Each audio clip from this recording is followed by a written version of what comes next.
अनि जुन उहाँका साथमा हेलेरी, के नाम अरे,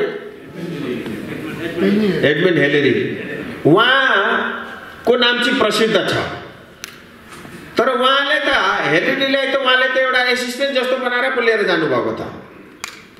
खास पाठ चढ्ने त हाम्रा शेर्पा पो त।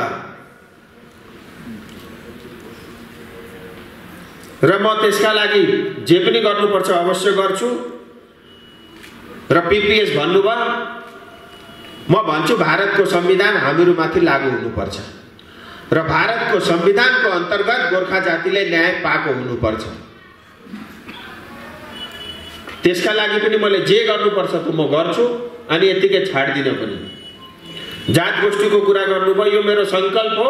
2026 को चुनाव भन्दा अगाडि पार्लियामेन्टमा बिल आएको हुन्छ र यो 5 सालको राजनीति, म यही 5 साल मात्रै राजनीति गर्छु। आज यो मञ्चबाट यो म घोषणा पनि गर्दैछु अनि मलाई पुरा विश्वास छ यो 5 साल बादमा राजनीति गर्ने पनि त्यही केही खाँचो हुँदैन, आवश्यकता पर्दैन। त्यसका लागि पार्टीसँग लडाई गरेर हुन्छ कि पार्लियामेन्टमा चिच्याएर हुन्छ कि जे गर्नुपर्छ म गर्छु, बस तपाईहरु साथ दिनुहोस्। प्राय 80-90% जनता साथमा छन्, 10% त यसै हाउडेहरू हुन्छन्। अल्टिमेटली भित्रबाट मनले त उहाँले पनि चाहेका छन् गोर्खाल्यान्ड होस् भनेर, तर झण्डा र सिम्बल अर्को पार्टीको बोक्नु पर्छ किनभने त्यहाँ कमिसन पाइन्छ। तर मनभित्र त उहाँहरूको पनि छ, धेरैसँग कुरा हुँदा भन्छन् पनि झण्डा बोके पनि बटन चाहिँ त्यतैको दबाउनु है भनेर। र हामीहरू साथ बस्नुपर्छ किनभने संगठित भयो भने मात्रै शक्ति हुन्छ। अनि जति पनि मैले भने जात गोष्ठी 2026 भन्दा पहिले पार्लियामेन्टमा बिल आउँछ, समाधानका लागि हामीले धेरै सङ्घर्ष गर्नुपर्छ यो 5 सालमा पनि, याद राख्नुहोस्। आन्दोलन गर्नु पर्ने अवस्था पनि आउला, त्यसका लागि तपाईहरु तयार रहनुहोस्। तर सबै रणनीतिको रूपमा हुन्छ। त्यसका लागि हामीहरू सबैलाई एउटै प्लेटफर्ममा ल्याएर साथमा राखेर रणनीति तयार गरेर हामीहरू काम गर्नु पर्यो भने पनि गर्छौं। तर मलाई अझै पनि विश्वास छ भारत सरकारले जुन हिजो अस्ति मात्रै प्रधानमन्त्रीले बयान दिनुभयो एउटा सरकारी कार्यक्रममा आएर, त्यो कुनै एउटा खेलाची होइन, किनभने भारत देश आज जे भने पनि विश्वमा एउटा ताकतवर देश हो। यस ताकतवर देशका ताकतवर दुनियाँका लोकप्रिय नेता प्रधानमन्त्रीले दिएको बयान त्यतिकै खेलाची होइन। र चाँडै नै गृहमन्त्री पनि पहाड आउनुहुन्छ, सायद जेपी नड्डाजी पनि आउनुहुन्छ। तपाईहरु पनि म चाहन्छु एकखेप उहाँहरूलाई तपाईहरु भेट्नुहोस्, किनभने मैले एक्लै भन्दाखेरि बेला बेला लाग्छ होला सबै थोक यसलाई मात्रै चाहिएको रहेछ भनेर। अनि तपाईहरु आउनुहोस्, तपाईहरु पनि आफ्नो माग राख्नुहोस्, त्यसो गर्दा मलाई पनि अलिक सजिलो हुन्छ। र अन्तमा फेरि पनि युनाइटेड इन्डिजिनियस गोर्खा कम्युनिटी फोरमका सम्पूर्ण केन्द्रीय समितिका सदस्यलाई म बधाई टक्राउन चाहन्छु र सम्पूर्ण अरु जात गोष्ठी संघ संस्थाका सदस्यगणलाई पनि म बधाई टक्राउन चाहन्छु। तपाईहरुको जुन मेहनत छ, तपाईहरुले जुन पसिना बगाउनु भएको छ, त्यो खेर जान दिन्न। म तपाईकै एउटा संघ संस्थाकै सदस्यको रूपमा मलाई ठान्दा हुन्छ। कुनै दिन मेरो खाँचो पर्दाखेरि म तपाईहरुका समक्षमा छु। संस्थालाई अगाडि बढाउनुहोस्, जात गोष्ठीलाई अगाडि बढाउनुहोस्। हामीहरू मानव जीवन भनेको म बारम्बार भन्छु, हामीहरू एउटा समाजमा बस्ने सामाजिक जीवन जिउने व्यक्ति हुँ र जीवन हामीहरूको सफल त्यतिखेर मानिन्छ जब हाम्रो जीवन अरु मानवका लागि काम लाग्छ।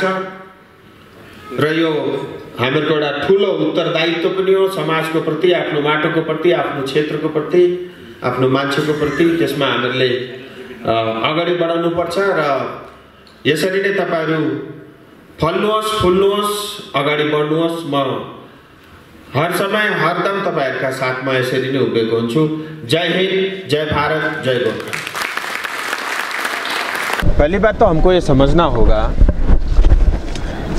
कि इस बार का जो मैनिफेस्टो है इससे पहले की तुलना में वो अलग ढंग से प्रस्तुत हुआ है। इस बार के भारतीय जनता पार्टी के मैनिफेस्टो में जो चार्टर ऑफ डिमांड होता था हमेशा, वो उसमें कुछ भी नहीं है। 2047 को ध्यान में रखते हुए विकसित भारत की नींव रखने की उस दिशा में बनाया गया मैनिफेस्टो है। और इसमें सिर्फ दार्जिलिंग स्पेसिफिक नहीं, पूरे देश भर में भी जो चार्टर ऑफ डिमांड होते थे, जो हमेशा मैनिफेस्टो में जिस तरह से आता था उस तरह से नहीं आया है। लेकिन इसका ये अर्थ देना कि मैनिफेस्टो में नहीं आया, इसका मतलब जो है कुछ भी नहीं है, ये गलत होगा। मैं फिर जिम्मेदारी के साथ कहता हूँ, 20 दिन अभी हुए नहीं है, प्रधानमंत्री जी ने स्वयं ये कहा है कि जो है हमारे जो समाधान के हम बहुत निकट है और जल्दी उसका समाधान होगा। तो इसलिए मैं आपके माध्यम से समस्त जनता को ये कहना चाहता हूँ, आप निश्चिंत रहिए, ये मेरी जिम्मेदारी है। और ये 5 साल जिसमें जनजाति भी होगा और स्थायी समाधान होगा, वो भारत के संविधान के अधीन होगा।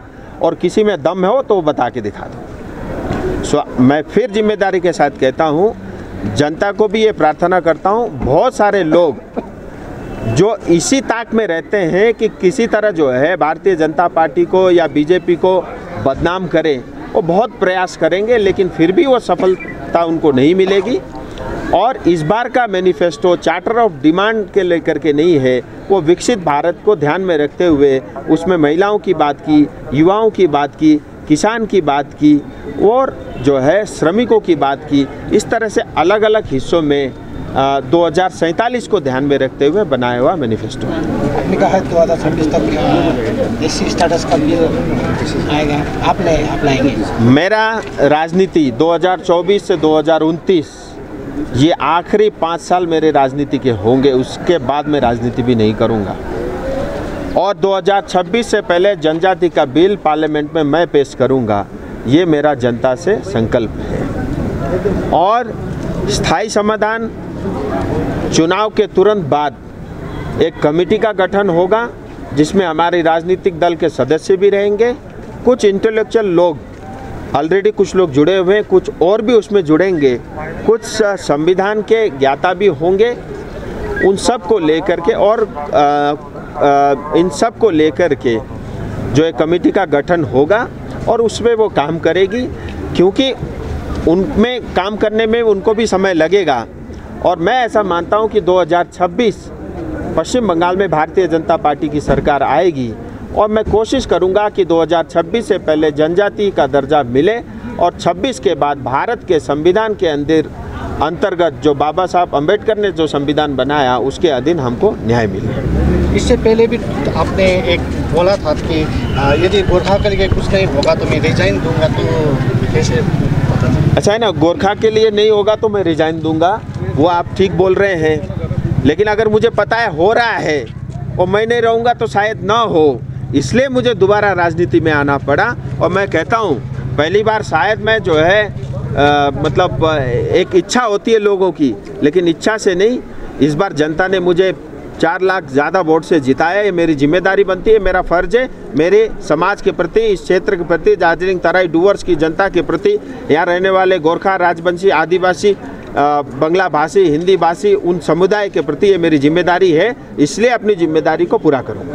अमित शाह जी कब आ रहे हैं? अमित शाह जी आएंगे, योगी आदित्यनाथ जी का चल रहा है, लेकिन क्योंकि अभी फर्स्ट फेज़ का चुनाव चल रहा है, हमारा सेकेंड फेज़ में है, तो फर्स्ट फेज़ के सभी जो क्षेत्र हैं उसको प्रायोरिटी से कवर हो रहा है। और जितना अभी सुबह बात हुई थी, टेंटेटिव शायद 20 तारीख को योगी आदित्यनाथ जी कालिम्पोंग आएंगे और 21 तारीख को मिरिक में जो है सतपाल महाराज जी का तय हुआ है। और उसके अलावा गृह मंत्री जी स्वयं आएंगे। प्रधानमंत्री जी की भी मैं चेष्टा कर रहा हूं, लेकिन बहुत सारे सिक्योरिटी रीज़न के कारण कई बार दिक्कत आता है।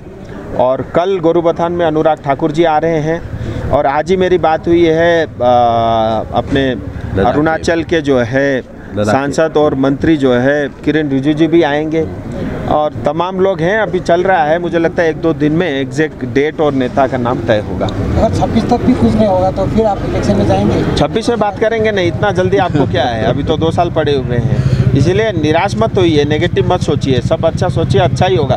करने के लिए मैं हूँ ना। कोई नेता देखता है जो जिम्मेदारी अपने कंधों पे लेके घूमता है, यहाँ तो दूसरे पे चिपका देते हैं या पार्टी का विरोध करके कुछ नहीं देगा बोल के फिर भी राजनीति करते, मैं उनमें से नहीं हूँ। ना मैं पार्टी का विरोध करूँगा, ना मैं सरकार का विरोध करूँगा। मैं अपने समाज के लिए, इस क्षेत्र के लिए जो न्याय होना था उसको मैं सुनिश्चित करूँगा और ये मेरी जिम्मेदारी है। मुझे वोट भी इसीलिए मिल रहा है, इसलिए नहीं है कि मैं जो है यहाँ पे घूमता हूँ इसलिए वोट मिल रहा है। घूमने के साथ साथ उनको पता है कि ये भारत सरकार से कुछ करके लाएगा, इसीलिए जनता अभी तक जो है भारतीय जनता पार्टी को पसंद करती है। तो आपने भाषण में कहा कि जो बिल्डिंग का ये एडमंड हिलेरी स्टैंड ले गया था, ये बात आप सही बता दें, स्टैंड ले गया था? ऐसा है, मैं तो उनके परिवार के सभी सदस्यों को जानता हूँ और उनके बेटे के साथ भी जो है मैंने बहुत हवाई यात्राएं की है, इसीलिए वो तो बहुत दूर के, उसमें कोई विवाद नहीं होगा, आप निश्चिंत रहिए। लेकिन सच्चाई आपको ही पता है, मुझे ही पता है।